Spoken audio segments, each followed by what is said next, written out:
Good afternoon, good afternoon, good afternoon. And welcome back to the Operation Hill 100 Hearts channel where we do what?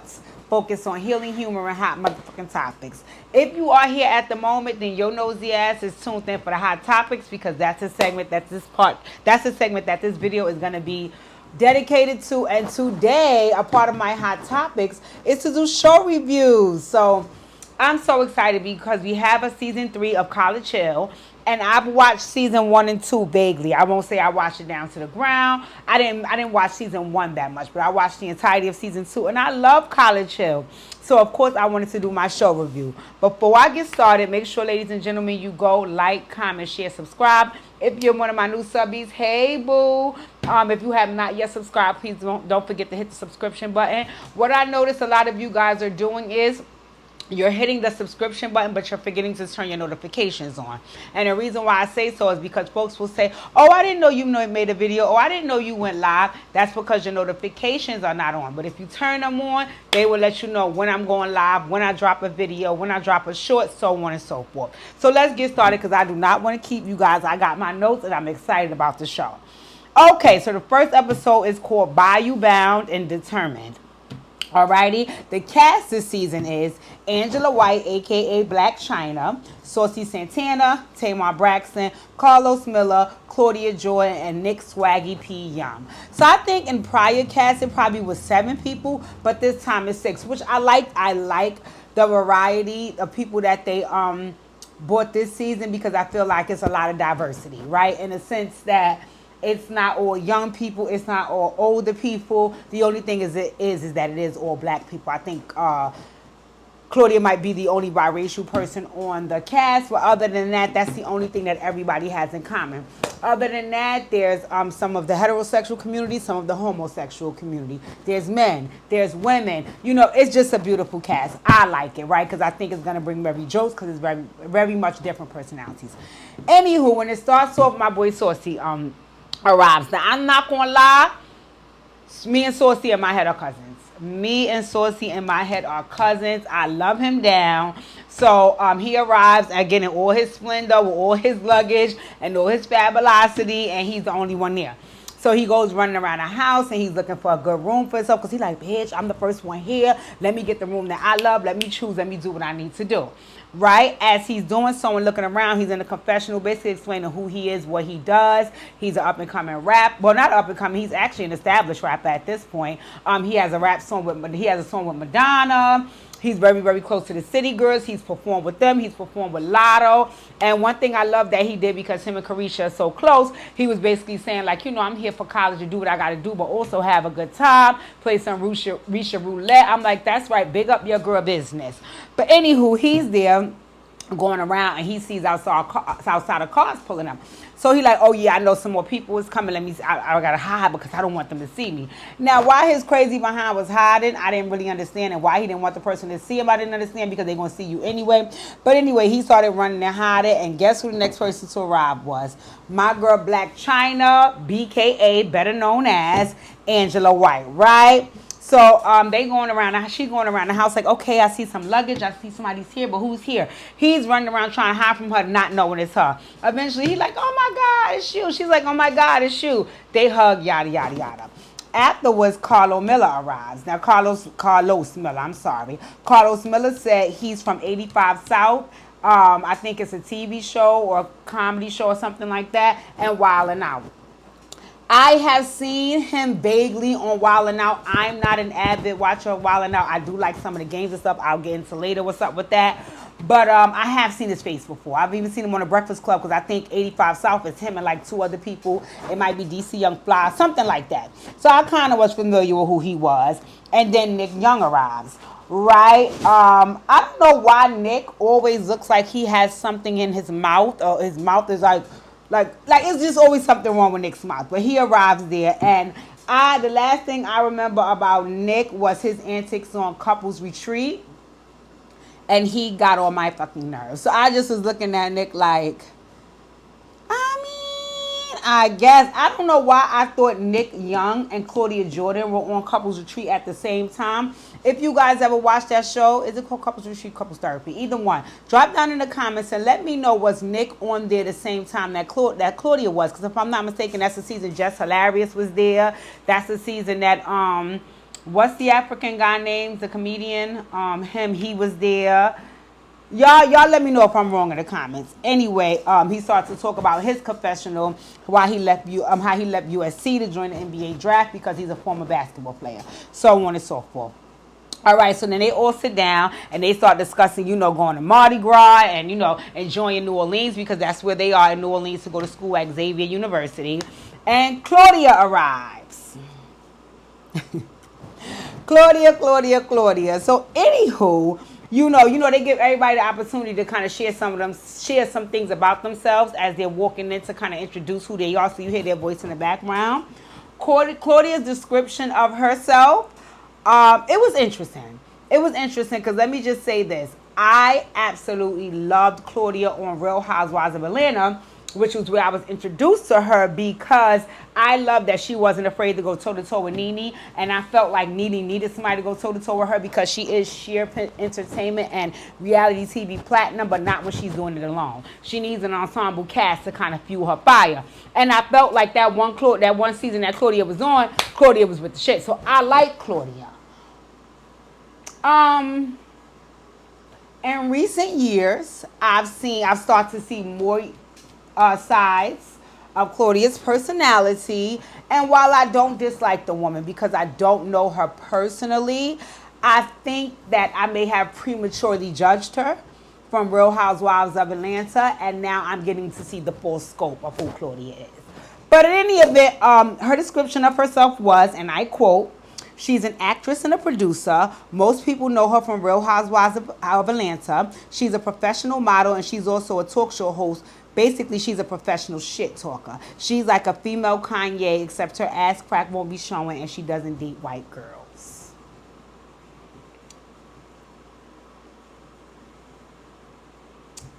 Okay.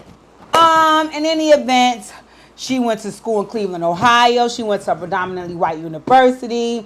So as she's walking up into the house, they're like, "Oh my God, who's that?" Saucy runs to the window and see who that. Saucy was like, "Oh, that's Claudia." And he turned around and walked away. I was like, what the hell is wrong with Saucy? But then they clicked to his confessional, and he said that in his confessional, he explains that him and Claudia had a little rocky background because she keep running her mouth about him on the internet, and he's going to have to run down on her on Love and Hip Hop, right? In her confessional, she says she knows that her and Saucy have a kind of a rocky situation because she talks a lot of ish about him on her talk show, TGIF, right? So I was like, so she was basically like, she didn't know how I was going to go because she knows she's been talking this shit about him. Okay. And then they start talking about the university they're going to be attending, which is Xavier University down in New Orleans, right?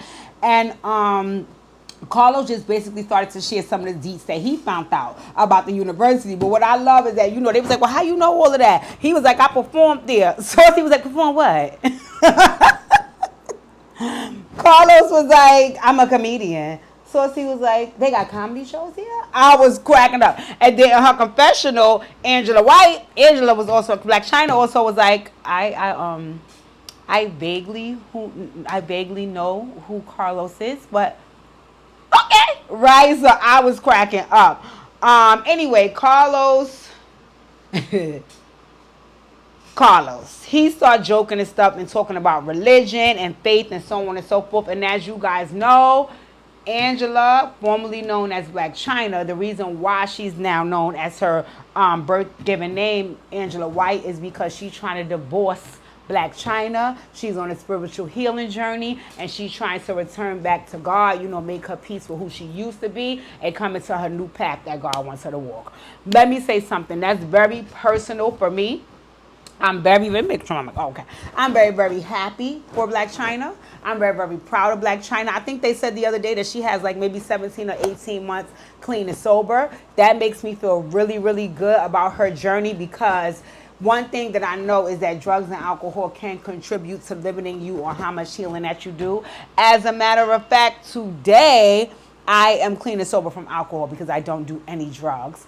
I'm clean and sober from alcohol today, 51 days.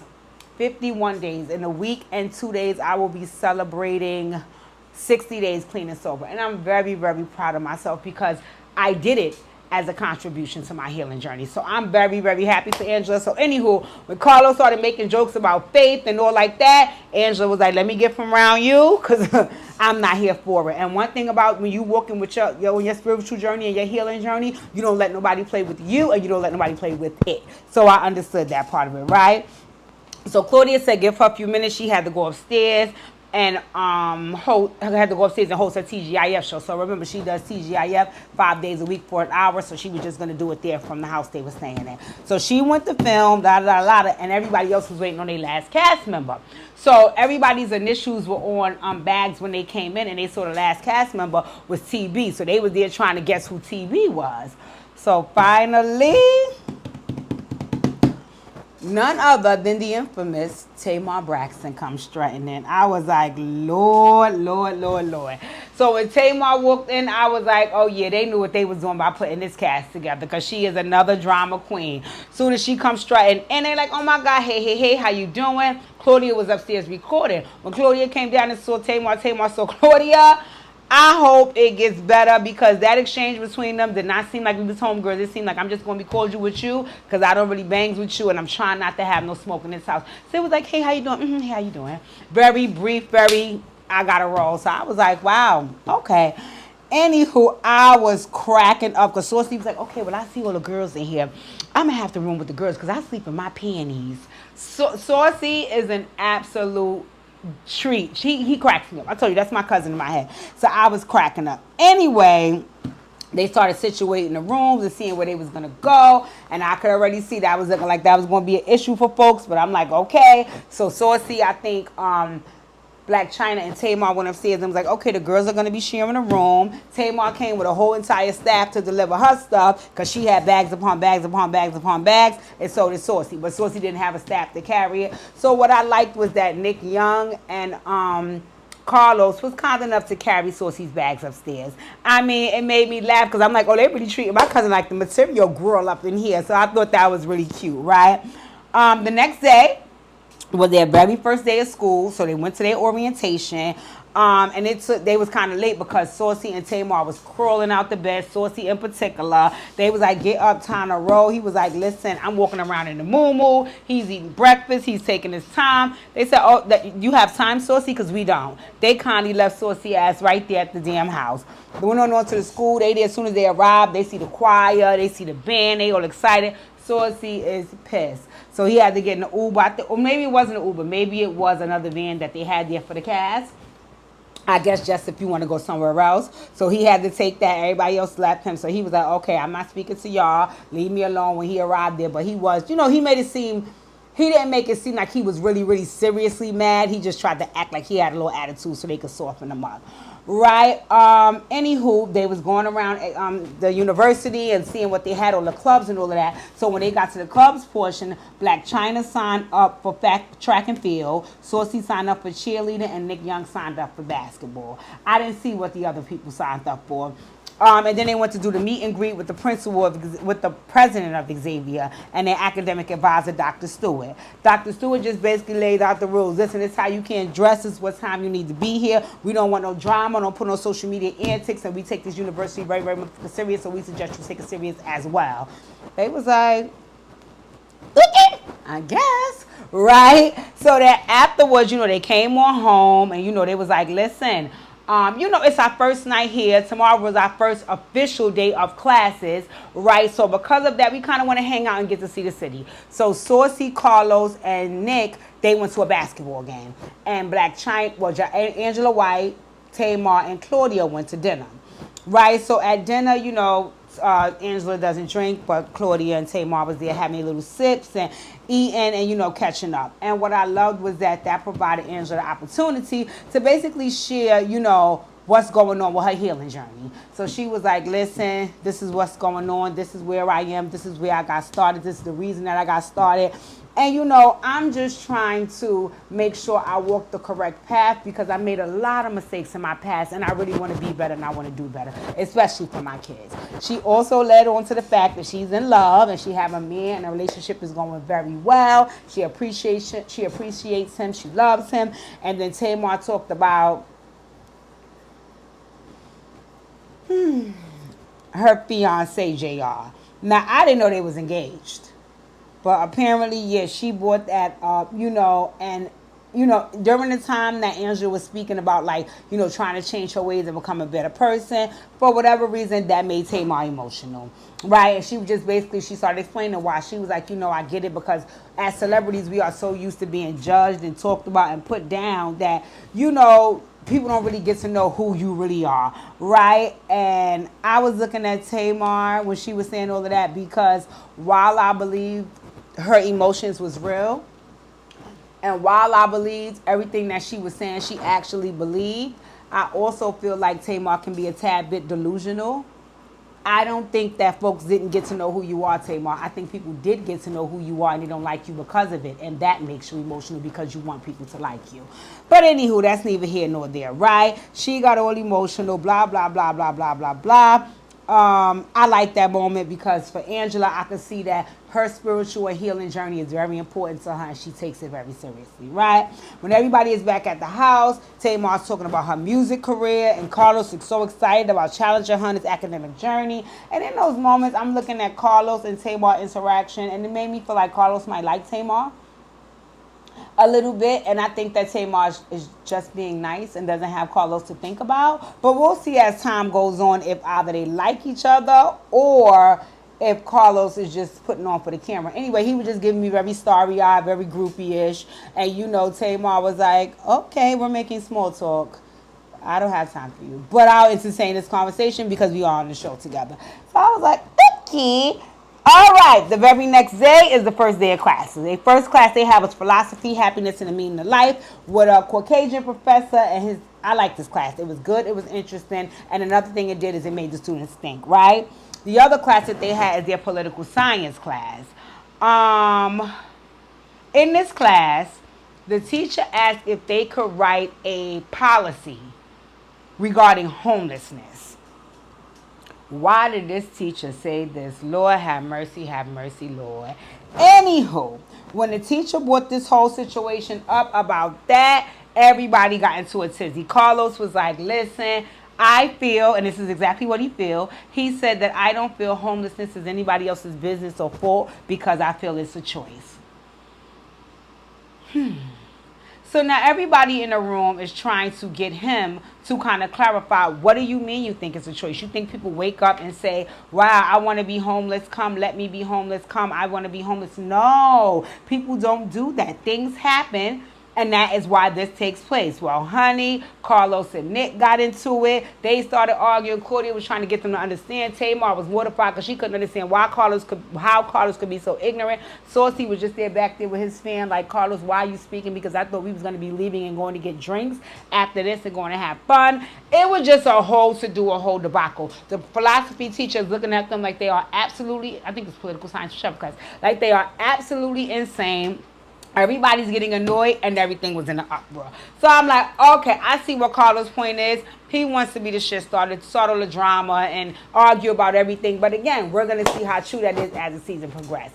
In any event, that was only episode 1. I was tuned in. I liked what was going on. I was enjoying it at the time. But we're going to see what's happening in episode 2. In any event, to all my new subbies, hey, nice to see you here. Make sure all of my new and old subscribers hit the notification bell. And if you're just here seeing my content for the first time, please make sure you subscribe. Like, comment, share, and drop your comments in the comment section if you got the opportunity to watch College Hill Season 3 and let me know what you think about it. Episode 2 up next, and I'll talk to you guys soon.